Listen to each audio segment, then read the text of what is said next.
Bueno, los exámenes de la UNAM, trampa o no trampa, errores de origen, asignación de contratos a empresas castigadas, ¿cuál es la reacción de la rectoría de la UNAM? Es un problema estructural, es un problema circunstancial, es un asunto que tiene mucho más fondo de lo que hoy está en la discusión periodística. Vamos a hablar precisamente sobre este tema con César Pineda. Él es sociólogo y profesor investigador de tiempo completo. César, buenas tardes.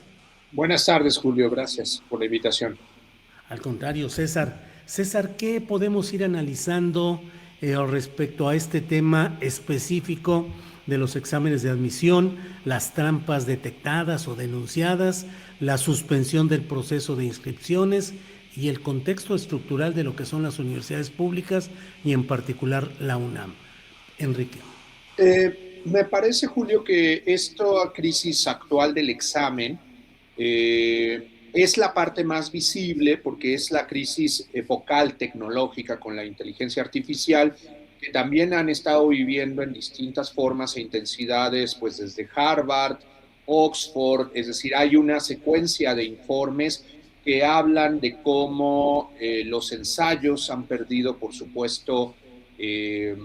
la posibilidad de verificación del autor, porque la puede hacer inteligencia artificial, una serie de exámenes también que han salido mal en varias partes de América Latina por hacerlos en línea y donde también ha habido resultados anómalos. Y esta es la parte, digamos, la punta del iceberg, porque es una crisis pues epocal, tecnológica, que cuestiona las formas de evaluación, especialmente de los estudiantes en educación superior. Sin embargo, debajo de la punta del iceberg está una crisis estructural que vive la UNAM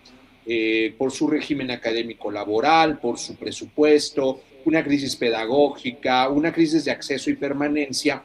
que a su vez se vincula con una coyuntura cada vez más intensa de ataque a la universidad pública, pero que ya no tiene que ver solamente con el viejo discurso de la mercantilización neoliberal, que se decía las universidades son ineficientes, deben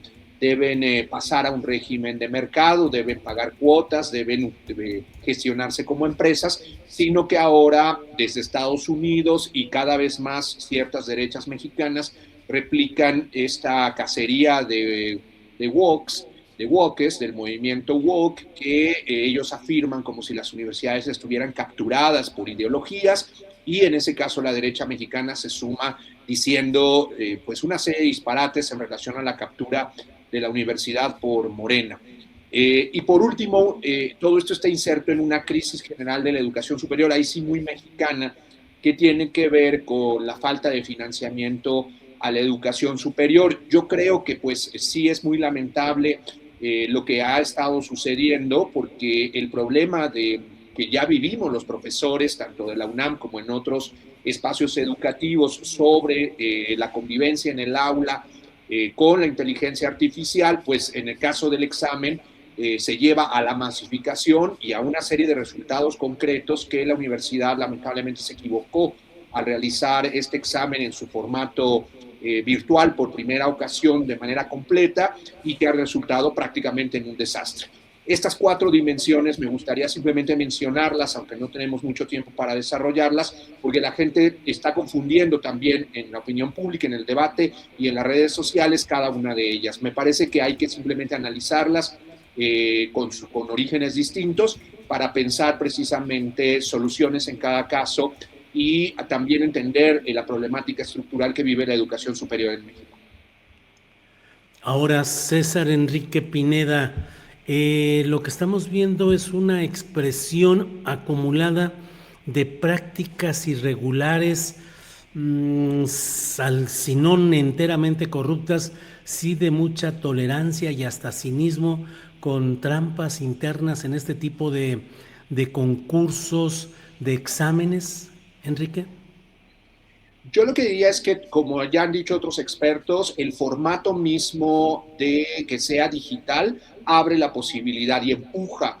por decir así, le abre las puertas de entrada, porque, insisto, esto está sucediendo también en los salones, no está sucediendo solamente en el examen general. Es decir, los profesores estamos teniendo que estructurar nuestras formas de evaluación, porque la posibilidad de plagio primero y ahora de por completa sustitución por la inteligencia artificial, especialmente de formas de evaluación cualitativa con ensayos, está haciendo prácticamente el ensayo ha muerto como forma de evaluación en el aula, y por tanto todas las recomendaciones a nivel internacional son precisamente no seguir la dinámica de perseguir o de detectar plagios, sino más bien reestructurar por completo el modelo pedagógico y el modelo de evaluación para que esto no suceda. Esto está sucediendo internacionalmente, no es mal de muchos, ¿cómo se dice?, consuelo de tontos, sino que es un problema real, es estructural, es internacional, y sí está generalizado en buena medida en las aulas y en las formas de evaluación. Y por tanto hoy se expresa efectivamente, pues como decía yo, pues son miles de evaluaciones las que implica el examen de ingreso, y esto es lo que hace que la dimensión sea colosal. Ahora, la universidad, creo, además, en una serie de prácticas, pues que hemos visto que son al menos dudosas en relación a cómo también las evaluaciones más cualitativas, como las tesis, pues han quedado tocadas y manchadas por algunos casos de fraude o de plagio que no deberían haber sucedido, y que esto corresponde precisamente a comités pues más rigurosos, a un seguimiento más importante del profesorado, no solo en relación a los casos más estruendosos que tenían evidentemente una connotación política porque estaban vinculados a la Cuarta Transformación, sino en general a revisar los mecanismos que impidan el plagio, especialmente en las evaluaciones finales, no solo en las de acceso, que son lo que está haciendo Crisis hoy, sino en las evaluaciones finales, que son las tesis como forma de titulación. César Enrique Pineda, estamos viviendo una expresión ya del choque entre las capacidades de la inteligencia artificial y los métodos tradicionales de evaluaciones. Totalmente, es decir, también hay una brecha generacional, hay que decir que no todos, la universidad también está en crisis por eso, no solo porque no tenga suficiencia para capacitación en nuevas tecnologías para los docentes y para su utilización en el aula, sino porque me parece que también hay un esfuerzo muy débil, muy lábil, en relación a reformular también el modelo pedagógico y la relación didáctica en el aula. Me parece que hay universidades que desde hace muchas décadas cuestionaron el formato tradicional de la cátedra y el formato tradicional disciplinario con los estudiantes, que están generando muy buenos resultados en otras universidades. El modelo de la UAM Xochimilco es uno de ellos. Hay experiencias, y en la propia universidad, la UNAM, hay un enorme cúmulo de investigación sobre la educación y sobre los modelos pedagógicos que, sin embargo, no se han traducido en nuevas prácticas pedagógicas al interior del aula. Entonces tenemos, en realidad, ahí adentro del aula tendríamos dos elementos, es decir, la crisis pedagógica, es decir, los estudiantes se sienten cada vez más lejanos, no solo por la edad, sino por la racionalidad que se ha ido constituyendo una forma de dar clases y una forma de acudir de manera pasiva al salón de clases, y por la otra se agrega además lo que tú estás mencionando, que es la inteligencia artificial y en general las nuevas tecnologías, como una brecha que no logra la universidad empujar, porque en realidad la universidad fue empujada por las políticas neoliberales a privilegiar la investigación por encima de la docencia. Sí hay una crisis y cierto abandono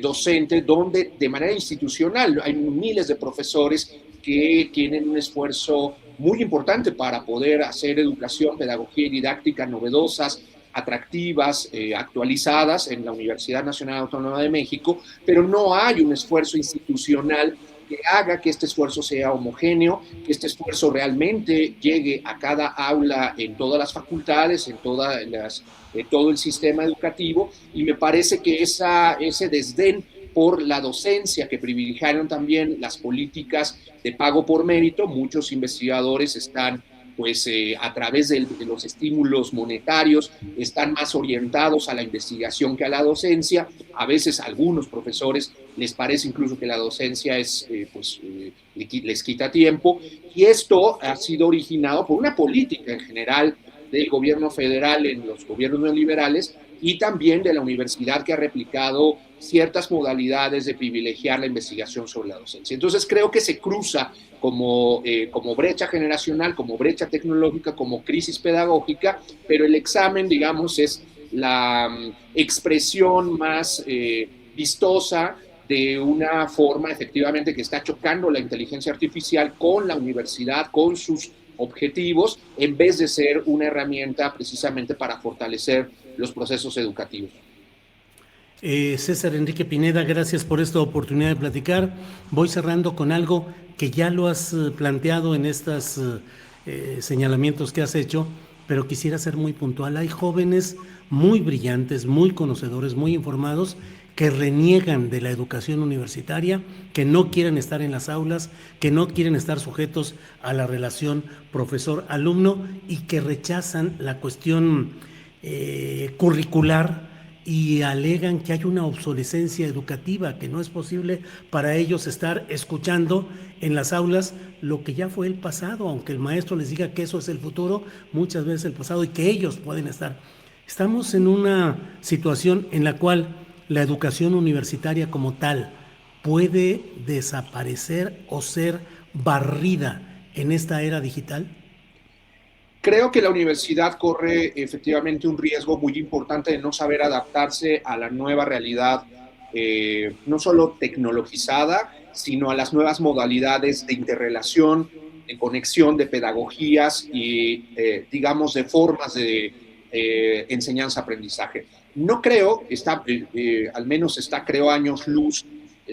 salvo en los discursos de la extrema derecha, que hay que decirlo, Elon Musk, ha habido numerosos extremistas de la derecha que hablan efectivamente de que la universidad prácticamente se puede sustituir ahora solo con tecnologías. Esto en realidad es desconocimiento del proceso pedagógico en el aula. Creo que el problema sí es que ya se agotó una manera efectivamente de la educación, de la forma de educar y aprender, pero creo que hay formas y hay numerosas herramientas y toneladas de investigación sobre la educación y la educación alternativa y los modelos pedagógicos,